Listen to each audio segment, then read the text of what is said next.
Cionang dusha tardi, buon tardi, bombini awe junto con nos, nos sta dengo riaca live, sperando che votate a disfrutar di bo a tardi, nos sta felici contento di safe unda che vota, nos che deseavo un dushi dia awe rivegia bierne chi.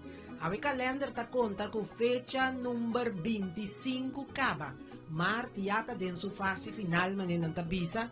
Aqui na Holanda, lenta, está em puro desarrollo, aunque com o zomer também está puxa, mas já duro mês, vai passa lenta na caminha, assim nós começamos a desfrutar de duche solo, duche ambiente de zomer, mas sobre é frio e tá nada duche aqui, é frio a dar-nos pouco, pero sin embargo nós temos ave também que mesmo ânimo de sempre.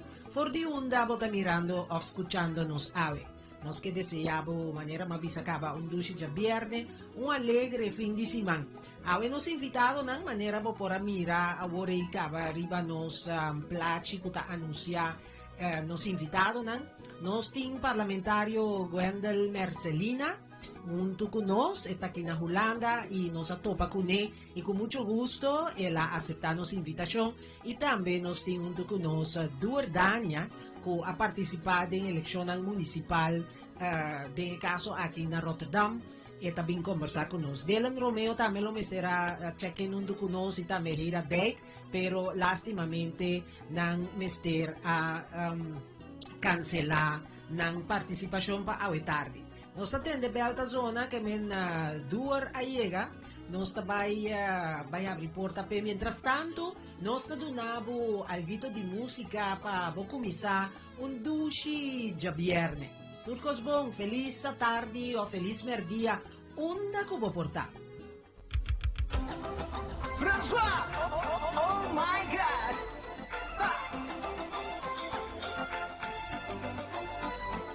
Mia lotta di sciocri fuori sul bode, ma che concetto cana uso ya hoppi sole. Traffico a 30 metri però ai nino worry, e la lagami paralizzami non so che passarmi. Oh, my di la babba sexy mama she got me. Ai, e las manis acudisi che cana passarmi. Ai, e mami passa vai e me gusta su vibe sin conocer. Es su canal, su soya y mi loco, su tras dulce mujer. Ay mami passa vai e me gusta su smile sin conocer. Ay este tipo muy cuyis no ta mai tenta pe. Ay si mi freya ya sa no ta importa a mí. Mane mas pica pro me mi ta mai gotta play to pay. Ay si mi freya ya sa no ta importa a mí. Mane mas pica pro me mi ta mai gotta play to pay. Mamma mia, es bulería.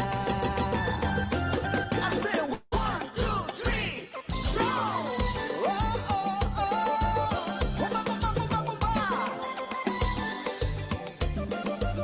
Mamma mia! Quereme que trabalho feito, oh, worth it. Ay mami passa vai e me gusta su vibe sin conocer. Ay su cana, su soya y mi loco, su tras dulce mujer. Ay mami passa vai e me gusta su vibe sin conocer. Ay este tipo muy como diz no ta mai tenta pe. Ay si mi freya ya sa no ta importa a mí. Mane mas pica pro me mi ta mai gotta play to pay. Ay si mi freya ya sa no ta importa a mí. Mane mas pica pro me mi ta mai gotta play to pay.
Ok, va escuchar música di bulería para nos comisarnos a tarde con él.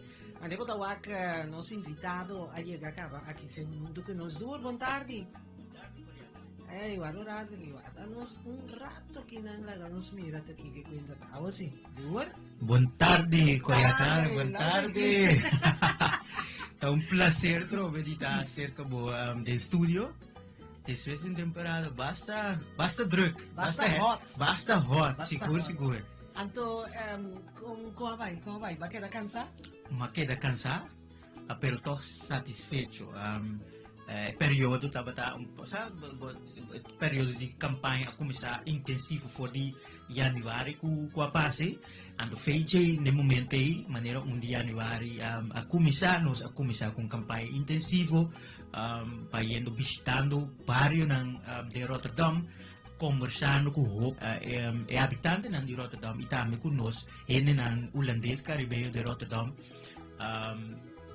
Mita ting entrevista na antame ku Hopi ko ta haciendo trabaho ng fantástico ting Rotterdam. Dus asina no se queda un periodo always sa din spotlight wasina nos porta más cerca di nosende na. Ito pa nang sa ku ta importante ba i vota. Bato pa hopi